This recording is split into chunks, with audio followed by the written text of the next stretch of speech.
le pari était risqué, mais il est utile parce qu'il était indispensable à la mise en œuvre de notre programme économique. Le sort de nos PME au regard de la situation de la dette intérieure notamment était en jeu. Les investissements publics que nous avions dans notre programme pour cette année notamment étaient également en jeu. Et donc nous avons décidé, en toute responsabilité, de recourir à cet emprunt immédiatement, donc dès le mois de juin, pour 150 milliards.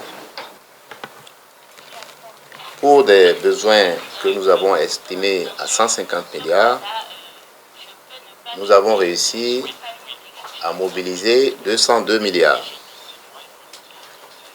c'est-à-dire un tiers de plus que ce que nous avons demandé au marché. En majorité, ce sont des institutions et des épargnants béninois qui ont souscrit à cet emprunt. D'abord, l'adhésion de nos compatriotes, que ce soit les entreprises, les banques ou les épargnants, massivement à cet emprunt est vraiment une grande cause de satisfaction pour nous. Une deuxième raison, c'est aussi pour nous le signal d'un espoir de retour à la confiance à l'économie béninoise.